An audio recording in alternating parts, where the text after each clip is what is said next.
தண்ணீர் வந்து முட்டிய அளவுக்கு தேங்கி இருக்குது. காலையிலிருந்து தண்ணீரை வெளியேற்றிட்டே இருக்கிறதா சொல்கிறீங்க. ஒவ்வொரு ஆண்டும் இதே சூழல் தானே, இல்லை இப்பொழுது தான் இந்த சூழல் இருக்குது?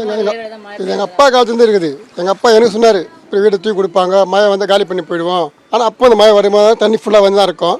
அதுக்கப்புறம் நான் என் பிள்ளைங்க சொல்லிக்கிறேன், நம்ம எங்கள் வீட்டை தூக்கி கொடுத்துருவாங்கம்மா, எங்கன்னா போயிடலாம், தண்ணியில் போகாது. ஆனால் இல்லை. ஆனால் இது என் பொண்ணையும் கட்டி கொடுத்துருவேன், என் பொண்ணு என் பேர பிள்ளைங்க சொல்லிக்கிறது. எந்த கட்சிக்காரன் எதுவும் செஞ்சது இல்லை. ஆனால் வந்து பார்த்துட்டு போவாங்க, அவள் தான் முடிஞ்சிச்சு, வேறு எதுவும் செய்ய மாட்டாங்க. இது நான் வரும்பொழுதுலேருந்து பார்க்குறேன், இங்கே ஒரு 100கணக்கான குடும்பங்கள் இருக்குது. இங்கே நிறைய கழிவுகள்லாம் அடிச்சுட்டு வருது, பூச்சிகள் வருது, பாம்புகளை பார்க்க முடியுது. இது எவ்வளவு அச்சுறுத்தலாக இருக்குது? என்னதான் சொன்னால் யாரும் கேட்க மாட்டாங்க. வர அந்த டைமுக்கு வராங்க கட்சிக்காரங்க, அவள் தான் பார்த்துட்டு போய் கடை பண்ணிடுறது. எட்டி பாருங்க, பள்ளி வருது, எல்லாம் வருது. ஆனால் அந்த டைம் யாரும் பார்க்க மாட்டாங்க. டைமுக்கு வந்து பார்த்துட்டு போயினே இருக்கிறாங்க. கூட 4 பேர் வந்துட்டு ஒரு போலீஸ்கார எட்டு வந்து போட்டு போயினே இருக்கிறாங்க. வேறு எதுவுமே இல்லை. ஒவ்வொரு முறையும் இந்த வருட இறுதியில் பருவமழை பெய்யுது. இந்த டிசம்பர் அப்படின்னாலே, இந்த நவம்பர் டிசம்பர் அப்படின்னா சென்னைக்கு வந்து ஒரு அபாயகரமான ஒரு எச்சரிக்கையாக இருக்கும். மழைநீர் வெள்ளம் அதிகமாக இருக்கும்.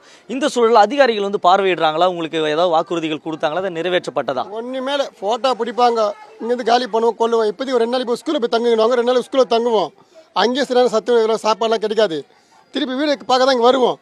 அங்கே பார்த்தா வேற வாங்கி வச்சுக்குவாங்க எங்கள் பொருளெல்லாம். எங்கள் பொருளும் கைக்கு வராது. திருப்பி அந்த வீடை க்ளீன் பண்ணி அங்கே போனால் அவங்களும் பொருள் குதாச்சு போங்கன்னுவாங்க. டோக்கன்லாம் வாங்கி அவங்களே வச்சுக்குவாங்க, எல்லாம் பொருள் அவங்களே வாங்கி வச்சுக்குவாங்க. நம்ம வந்து வீடை க்ளீன் பண்ணி போகிறதாங்க வழி எல்லாம் பொருள் வாங்க போயிடும். அப்புறம் போய் அவன் ஸ்கூலில் இருக்கணும் சொல்லி திருப்பி அங்கே வீட்டுக்கே வந்துடுவோம். ஸ்கூலில் இருக்க மாட்டோம்.